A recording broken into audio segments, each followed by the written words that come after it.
Mas eu entendo que eu também fui, nós já fomos moleques muitas vezes. Ou um problema vai estar lá, ou a solução vai ter em outro lugar. A questão é, de nada serve. Falou, cara, a gente vai ficar velho já, a gente precisa fazer coisas concretas. Então a gente pensou, nós defendíamos ideias erradas naquela época. A gente defendia um liberalismo meio infantil.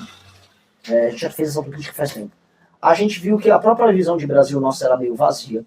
O Missão, vocês estão disputando para valer mesmo? Renan, você está aqui em Londrina, norte do Paraná, e obviamente que você está aqui para conhecer pessoas e para que as pessoas te conheçam, né? Uhum. E aí eu tenho acompanhado você, obviamente, né? Você hoje está nas pesquisas, tem aí em São Paulo uma presença muito boa, né? E fui ver o que está se falando do Renan, achei essa matéria que está aqui com você com uma foto bonita na revista Veja, né? Que não é mais revista, mas é o site da Veja, falando sobre a banda Limão Rosa, que vai se apresentar no Lollapalooza, né? Não vai mais. Não vai mais, me tiraram. Eu ganhei o concurso, aí agora tem um júri técnico, porque ele entrou essa questão política, por causa dessas matérias que fizeram, porque eu ganhei o concurso.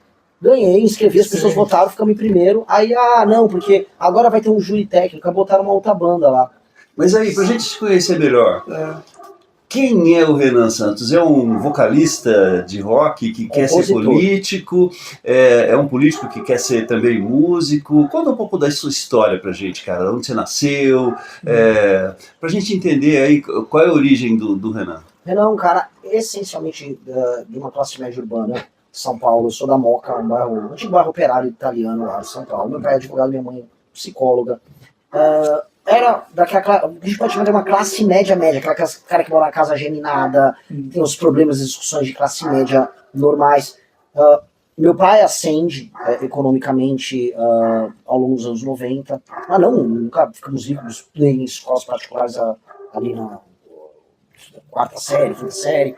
Escolas medianas, sempre fui um bom aluno, sempre, meu pai me despertou em mim essa coisa de estudar história, sempre fui ligado à história e sempre tive essa busca por um propósito histórico para mim e para aquilo que eu faço parte. Entrei na faculdade de Direito da USP, em São Francisco, e aí entra o rock and roll também, que eu comecei a tocar nessa época e fazer show lá na faculdade, que sempre quis ter banda para compor. Toca que instrumento? Sou guitarrista, toco gaita, toco violão, canto. Mas eu gosto mesmo de compor. Meu lance é compor. Então, tanto que eu tenho uma brincadeira que se me der dá uma guitarra aí, toca umas músicas. Eu só vou saber tocar as minhas. Porque eu aprendi a tocar guitarra pra tocar minha música. Tem que fazer estágio em boteco, rapaz. Então fala, Renan, você não é músico se não te largar no boteco. Eu sei improvisar, sei fazer solo, mas eu gosto de compor. Meu tesão, não sei se pode falar assim, é compor, eu gosto de compor. Sim. E tanto que o meu herói é o Bob Dylan. Assim, eu tenho alguns heróis, mas o herói que define inclusive minha atuação política é o Bob Dylan. Bob Dylan é um cara que buscou ter sua autenticidade artística sempre respeitada. E eu sempre tentei fazer isso pelo MBL. Sempre. E quero, como pré-candidato à presidência, fazer a mesma coisa. E como é que vocês, né, que agora são um partido político, respondem aos críticos que vêm, inclusive da direita, dizendo que chamam vocês, essa molecada do MBL, como se vocês fossem... Deixa eu só fazer uma palavra. Tem um cachorro latindo pra caramba aqui, não tem como calar o bicho, tá? Faz parte. Não vai ser assim mesmo. É legal, dá um fica sabor. Mais íntimo, exato. Mas como é que vocês respondem a esse questionamento que pô, essa garotada aí, será que eles vão dar conta? Eu poderia fazer uma resposta assim, olha, nós temos entregas políticas, os mandatos, nosso mandato do Kim, um mandato muito produtivo. A pessoa pode não concordar com o mandato do Kim. Agora, definitivamente é um deputado muito produtivo. O trabalho de responsabilidade que a gente teve em inúmeros momentos que o Brasil precisou que a gente fosse responsável. A gente brigou, quando teve fora Temer, mas estava tendo uma crise, eu não concordava com o Joesley. Eu falei, isso aqui estão fazendo besteira, eu apoiava a Lava Jato. Quando o Bolsonaro se comportou como moleque na pandemia, eu bati no Bolsonaro. Então, vários momentos que a gente tinha tudo a ganhar sendo irresponsável, a gente não foi. Mas eu entendo que eu também fui, nós já fomos moleques muitas vezes. Entendeu? Então, aí as pessoas vão criar o estereótipo e vão comprar a molecagem mais do que o lado responsável. E agora a gente tem um partido político. Isso que é uma coisa que você falou, e eu queria, inclusive, questionar vocês. O MBL, principalmente num primeiro momento, fazia um barulho do caralho, aquela bagunça toda, era muitas vezes muito agressivo. Que boca é essa? Né? Eu sou bocudo mesmo. Às vezes até muito agressivo, né, nas discussões, nos debates e tal. A idade chegou e começou a amadurecer, tipo assim, vamos ser mais ponderados, vamos não ser tão agressivos. Como é que vocês pretendem se colocar numa campanha para presidente da República? Eu acho assim, o MBL inovou muito em formas políticas. O Kim nunca foi agressivo, por exemplo. Não, o Kim realmente ele sempre foi mais ponderado. O Arthur era mais provocador, historicamente. O Holiday, como teve com a gente, era provocador. Aliás, uma das viralizações do Arthur foi aqui em Londrina, você deve se lembrar, ele quebrou o pau com o outro maluco que tinha aqui, boca aberta. Com boca aberta.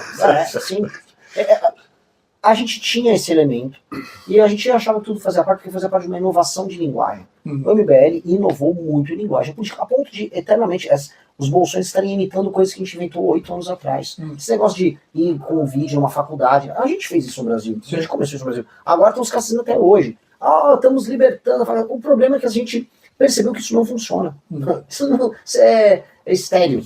E não é que a gente perdeu energia. Eu estou rodando o Brasil de carro, estou indo 10 mil compromissos. Porque, por exemplo, eu sou um pouquinho mais velho que vocês. A impressão que às vezes dava, eu falei, pô, é só molecagem. Né? Não queria realmente discutir país, discutir inovação, melhorias, vamos mudar tudo. Mas a real é que a gente deixou dessa impressão está certo. Porque a gente passou por uma... Quando o Bolsonaro em 2019, a gente começou a fazer uma autocrítica, a gente errou muito no processo. E a gente começou a perceber que a gente estava vivendo, às vezes, a política pelo espetáculo, que é o problema da direita no Brasil. A direita não tem partido, a direita não tem estrutura, a direita não tem programa. Foi a direita como um todo. Sim. E a gente olhou, nossa, a gente está aqui, é como se fosse uma grande confusão digital. Qual é o nosso papel nisso aqui? O que a gente está fazendo? A gente está arrumando uma briga ali, eu estou indo na faculdade denunciar a hipocrisia da esquerda. Cara, o cara vai lá, faz um vídeo, provoca, denunciou a hipocrisia da esquerda, no outro dia o professor vai estar lá. Ou um problema vai estar lá, ou a solução vai ter em outro lugar. A questão é, de nada serve. A gente falou, cara, a gente vai ficar velho já, a gente precisa fazer coisas concretas. Então a gente pensou, nós defendíamos ideias erradas naquela época. A gente defendia um liberalismo meio infantil. A gente já fez essa autocrítica faz tempo. A gente viu que a própria visão de Brasil nossa era meio vazia. Quem mandava no pensamento da direita no Brasil era o Instituto Mises e o Olavo de Carvalho. Sim. E a gente era caudatário disso. A gente não tinha partido. E o nosso próprio servidor, nosso público exigia que a gente apoiasse o Bolsonaro. A gente falou, cara, nós acabamos. Instituto Mises, vamos lembrar que acabou defendendo cloroquina no Brasil, né? Foi. Eles foram ponta de lança do cloroquinismo cultural. Foi. E você falou que vocês defendiam o liberalismo infantil. O que mudou nessa visão, Renan? A perspectiva do liberalismo infantil é o seguinte, o movimento libertário americano, ele ficou muito forte lá. Só que ele espraiou para outros lugares. Aqui no Brasil ele se espraiou também. E aí o Instituto Mises era inclusive o principal irradiador disso. Vários lugares. Tanto que a Argentina, hoje, esse movimento chegou na Argentina. Depois o Milei é fruto desse movimento. O Milei é fruto do movimento libertário. E esse discurso, mais do que os Estados Unidos, bate muito com problemas no Brasil, porque a gente tem uma presença do Estado na economia muito grande, é um país hiperregulado, a Argentina mais ainda do que a gente, e aí respostas libertárias começam a atender problemas concretos que existem. O problema é que essas respostas, às vezes, são tão simples que beiram a inutilidade. Tipo, não, é só você privatizar tudo. Não é só você privatizar tudo. E eventualmente você precisa ter várias empresas estatais. Tipo a Embrapa. A Embrapa tem uma função clara. Isso é uma coisa que eu até discuto muito, né? Porque as pessoas falam, o agronegócio tá. Mas o agronegócio hoje está desenvolvido nesse estágio por conta de empresas igual a Embrapa. Aqui nós tínhamos um Instituto de Desenvolvimento do Agronegócio aqui em Londrina chamado IAPAR, que foi pioneiro em um monte de pesquisa em cima do café, Sim. etc. e tal. E o normal da iniciativa privada é não entrar em pesquisa porque é caro e não sabe se vai dar certo. Assim, para ser justo com esse universo do ar, porque eu estou falando muito desse tema. Sim. Hoje, uma parte importante das pesquisas são feitas por multinacionais. Então, boa parte de novas sementes, você vai pegar essas Bunge, a própria Bayer faz. Então, você tem investimento lá dos caras, mas já não é mais nacional. E a Embrapa, ela foi destruída. A Embrapa foi sucateada. Isso é um fato. Mas, indo na linha o agro funciona porque houve participação do Estado, é nítido. A gente fala da Embrapa, beleza, muitos vão falar do financiamento, e, na verdade, o financiamento, ou o subsídio ao crédito, ele, quando comparado com a Europa e os Estados Unidos, é pequeno. Sim. Agora, a gente esquece, por exemplo, das frentes pioneiras. O Estado brasileiro atuou para tirar agricultor gaúcho, vai para Rondônia gauchado. E mandou a galera para Goiás, Mato Grosso. E essa galera, pô, tem centro de tradições gaúchas no oeste da Bahia, no Maranhão. Isso aconteceu. Então houve um papel, vamos dizer, do Estado de ampliar essas fronteiras, e boa parte do que a gente chama de sucesso é uma parceria entre, cara, se a gente olhar jeitinho, famílias gaúchas, pesquisadores da Exalc, e Viçosa, foram boa parte deles para a Embrapa, japoneses que ajudaram nisso, um crédito especial e muito, muito trabalho. E a gente criou algo subdesenvolvido. Eu posso pegar outros exemplos de parceria entre Estado e iniciativa privada, o caso da aviação no Brasil, o caso da Embraer, ITA, o Montenegro, que era uma geração inteira de homens públicos que tiveram no Brasil no pós-guerra. Então, teve exemplos de sucesso enormes nisso. E eles não podem ser escanteados. Assim, o problema do Brasil, quando você tem relação Estado e economia, é que você não pode pegar o exemplo de sucesso e usar eles para justificar os fracassos, nem pegar os fracassos para negar o sucesso. Então, tem campeão nacional que não funcionou, tem esse monstro disfuncional que é a JBS Friboi, que foi gestada nessa ideia de campeões nacionais. E isso não pode ser usado para, vamos dizer, justificar uma coisa ou outra. O fato é, tem setores que dá para você fazer isso, e isso tem que ser bem-vindo, e o liberalismo infantil não explicava uma coisa dessas.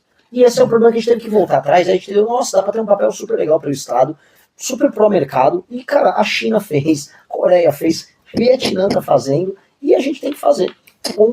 Eu vi, desculpa, eu não sei se eu tô me excedendo aqui. Não, fica à vontade. Eu fui pro interior do Ceará. A gente quer ouvir você, cara.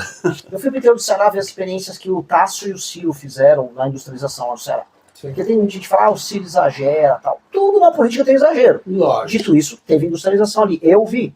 Eu fui em Sobral, eu fui em Nova Russas, eu vi, e isso gera classe média, sim. E é um modelo que funcionou. Pô, o Ceará, nos anos 80, era muito pobre. Não, vamos aprender, fui tomar lições, fui aprender com o Tasso, Ciro, fui conversar com o Raimundo Viana, o cara que montou isso pra eles.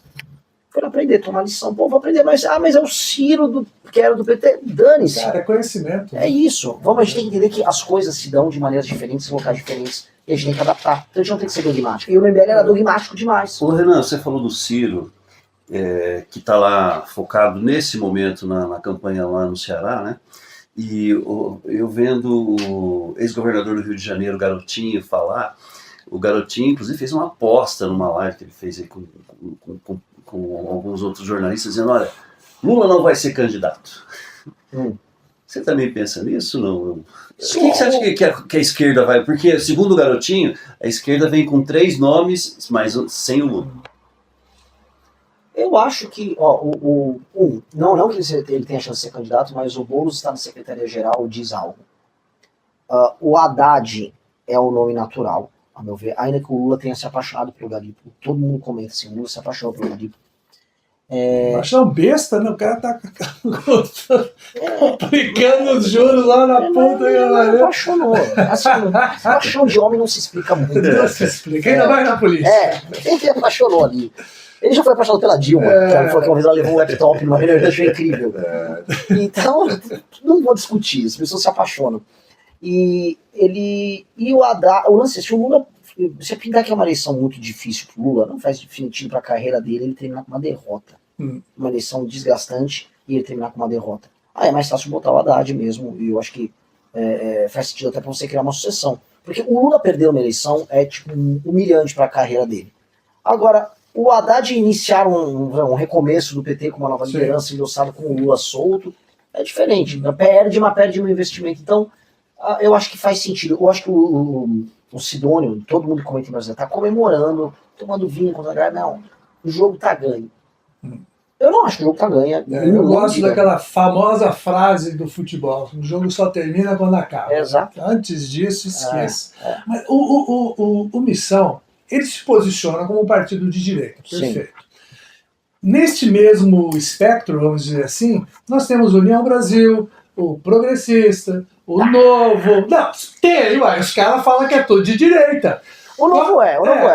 Mas a pergunta é o seguinte: como vocês, nesse pacote, como é que vocês querem se diferenciar? Que, por exemplo, o Novo ele se coloca quase que como ultraliberal, né? Ele não é. Mas diz que é. O Novo é ultra-bolsonarista. A gente tem que adotar terminologias argentinas pra cá. O Novo é bolsonarista. A gente tem uma corrente política no Brasil que chama bolsonarismo. O bolsonarismo, em termos de programa, não existe. Ele é instintivamente conservador, vamos botar assim. Sim. Só que ele é altamente convencionalista, ou seja, a gente não pode fazer uma confusão entre o que é conservador e o que é convencional. O bolsonarismo ele é convencional, naquilo que assim, ele respeita as convenções da cultura de massa brasileira. E a cultura de massa brasileira, ela tem seus elementos, muitos elementos ruins, e eles compram tudo. Por exemplo, olha, a fé do brasileiro tem que ser respeitada? Óbvio que tem. Agora, a fé na igreja Lagoinha tem que ser respeitada, que tá lá no escândalo? Não, não tem, porque o cara Lagoinha é um picareta. Mas o Bolsonaro não, tá com nós, compra, faz parte da linguagem. Essa coisa do apego a uma convenção social brasileira de massa, essa é a verdadeira ideologia do bolsonarismo. E o bolsonarismo é só um pacote ideológico. O Novo é um partido bolsonarista. Há muito tempo eles não são mais o partido dos bancos, da elite da Faria Lima. Eles tiveram financiamento, tiveram pessoas inteligentes nesse universo. Só que o projeto Novo era um projeto estéril. E aí ele morreu nessa esterilidade e se tornou bolsonarista. União Brasil não é nada. Não é nada. O União Brasil ele é qualquer coisa. Ele toma qualquer forma porque ele é um partido centrão. Ele é amorfo. Que é o padrão do progressista, centrão. Por exemplo. O PP é a mesma coisa. O próprio PL também tem muito o MDB, disso. o Poder. Mas, cara, a gente vai fazer a lista. Sim. Falar de programa, assim, ninguém tem um programa direito. Uma vez eu entrevistei, acho que o fundador do Podemos, eu falei assim, mas o que vocês vão propor? Não, nosso partido, nós estamos ainda formulando. Falei, cara, vocês já estão com o partido? Não, estamos vendo ainda o que nós vamos fazer de defesa. Eu falei, caramba! Ou seja, o que rolar no momento vai ser importante e vai ficar por isso aí. E eles estão sempre muito abertos ao diálogo. Eles têm muita palavra e gostam de cumprir. Eles são sempre sobre essa coisa de se apaixonar, o Ciro Nogueira, né, do PP, que já foi base do governo Lula, que já foi chefe da Casa Civil do governo Bolsonaro. O PP participou do governo, o União Brasil também está participando do governo. Posso só parênteses nisso? Claro. Ciro Nogueira, você sabe que ele tem 2 Instagrams. Ele tem o Ciro Nogueira, Sim. que aí ele é bolsonarista, e ele tem o Ciro Nogueira Piauí. E aí o Ciro Nogueira Piauí ele é lulista. Sério, só porque no Instagram. E ficou célebre a frase recente dele, que é: eu não posso conversar mais do que 10 minutos com o Lula porque ele me seduz. Mas, Renan, você já deu uma boa deixa em relação à questão econômica, né? Ou seja, o Missão não vai cair nesse discurso fácil do libertarianismo, né? Mas nas outras áreas, como é que o Missão, vocês estão disputando para valer mesmo? Mas você imagina o seguinte, não, eu vou te explicar. Normalmente, quando se fala de alguém, de um nome novo na política que está entrando numa disputa importante, como é a disputa presidencial, né? A resposta é, olha, nós estamos marcando posição, nós queremos ser conhecidos, né? Estamos abertos ao diálogo. Fazer uma boa bancada de deputados federais. Estamos aqui para que nas próximas eleições nós já vamos chegar conhecidos, né? A força do povo. Exatamente. Não, pelo amor de Deus. O nome Missão pressupõe um senso de urgência. Eu montei esse partido com muito pouco dinheiro, com doações na internet, pessoas comprando livro amarelo, que é o programa nosso. Foram milhares de jovens pelo Brasil que coletaram as assinaturas. Imagina eu fazer isso, me torno presidente do partido, e aí estou agora botando o pé na água, para não tem nada, a galera quer ir pro pau. E vão pro pau para perder, para ganhar, mas focado em ganhar. E eu vou achar que eu vou ganhar até o último dia. Aí é quando a urna abrir. Porque se não for isso, não é nada. Se for isso, eu estou fazendo cálculo. Eu não posso fazer cálculo.